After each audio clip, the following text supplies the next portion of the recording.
What's up, you guys? It's Devin from Citrus Effects Studios, and we're back with another video. But first things first, happy Thanksgiving, happy holidays for those of you who are watching. Thank you for watching. This is a follow-up based off my JPEG RAW video, Tony Northrup and all that other stuff. That's what this video is. It's a follow-up of what I was talking about, because I'm getting a lot of comments and a lot of people are talking about, well, if I did RAW, I am a pro. Because only pros have this, that, and the other. If I am an amateur, I just shoot JPEG. And it's like, I really don't like that, because first off, we want to define what RAW is. RAW is the individual elements, the ingredients, all the information, the digital information of your image stored in a file produced by your camera. So it's the raw file format. Now Canon has its own, Nikon has its own, Sony has its own, so they might be labeled with their extension differently. Like for example, Canon, they have the CR2 files. And so instead of it saying .jpg or .jpeg, it's going to say .cr2 for Canon. So that's how you know you have a raw file. And sometimes when you put in your computer, if you don't know already, if you have an older computer, sometimes it says, I don't know what the heck this is, I can't preview this. But actually it's a raw file, and if you get the right information, get the right software, you're able to do that if you have an older computer. Now for those of us who have a new computer, you shouldn't really have any you shouldn't have any problems reading any or writing or editing these pictures, because the thing about it is, the newer the technology became, it was able to read raw files. I can read 5D Mark IV files on my Windows 10 laptop. As long as you upgrade it and then update it, you should be good to go. Now with that being said, raw does not equal professional. Just because you have all this software and all this money invested just to read raw files does not mean you're a professional, or to edit raw files, it doesn't mean you're a professional. None of this stuff equates to being professional, because back in the day, you know, Ansel Adams, even though he did edit his stuff in post, I guess you would say the 35mm slides were, or the 35mm film were the raw files themselves, or the negatives would be the raw files, I guess. I don't know, because I wasn't big on film and I haven't done a lot of film in my day. But with that being said, Ansel Adams did edit. But does that editing process means he was a pro? Was he getting money for it? And what makes you a pro? Like, okay, this is a big wash up in the photography community, because a lot of people don't understand what a pro photographer is, or they have a lot of different meanings for it.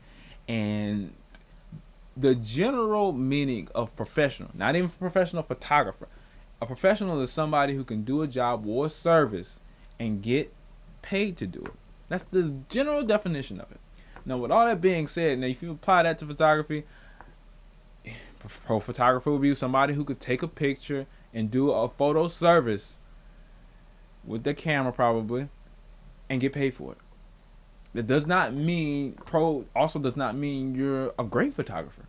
It just would mean that you can make a living and money off of doing photography, and that's the most general basic definition of it. Now there's a whole bunch of middle grounds and caveats and all this other stuff, and I know you're gonna slam me in the comments for it, but that's just what it is on the most basic sense. When you're looking at customers and you're conversing with customers and wedding clients and all this other stuff, and you claim to be a pro, that's what you are if you can prove it.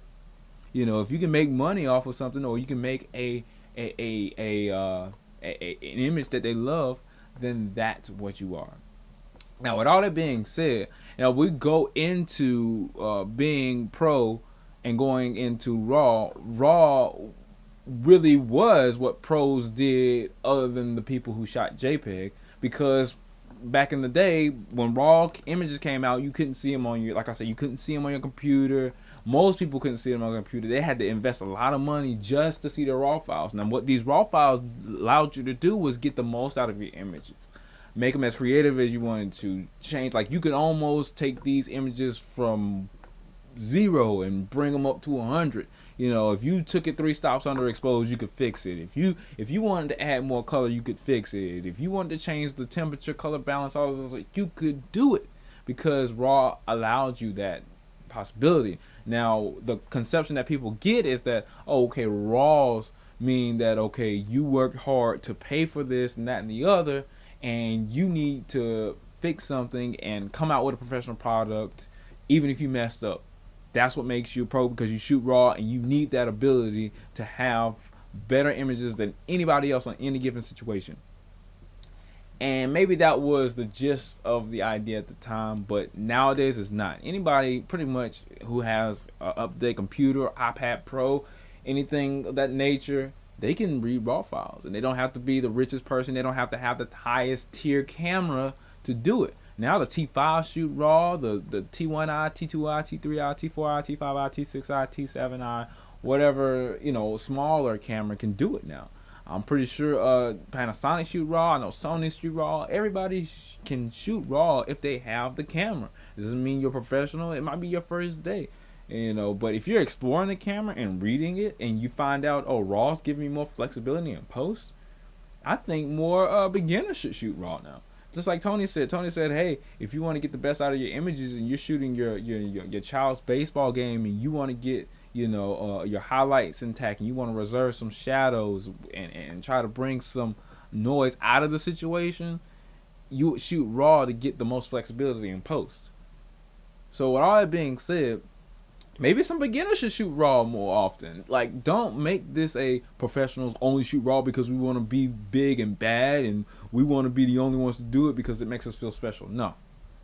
Now, there are some positives and negatives about shooting raw versus JPEG, and that's mostly memory oriented. But with all that being said, somebody give it a try. If you're a beginner, go to your camera settings and go to your picture settings and change the size of your picture and your memory consumption to raw, maybe a small raw, and see what happens if you're a beginner. Don't just take my word for it, and see if you can edit it, and because that's what they're made for the ability to edit. If you don't, want to edit, you should just stay JPEG. If you're comfortable with the pictures that your camera is giving you, just stay JPEG. But give it a shot. If you have raw on your computer or your camera and your camera software, then go ahead and shoot raw. Get it out of the way. Get these debates over with, all these comments and all these concerns. Because at the end of the day, it's about knowledge. And I will be following up with some videos about what is JPEG, what is RAW, how to use it, when to use it, where to use it, and all of those stuff. But with this being said, this is just a follow-up video, So like I said, guys, get the information and knowledge, or stay here, tuned to this channel, subscribe, and I will give you the information. But don't listen to people saying RAW is for professionals only and JPEG is for professionals only, point blank period. Because some of y'all forget we can shoot RAW and JPEG at the same time with this technology. With all that being said, guys, happy holidays. And I'm Devin with Stitcher Effects Studios. And stay tuned for the next video.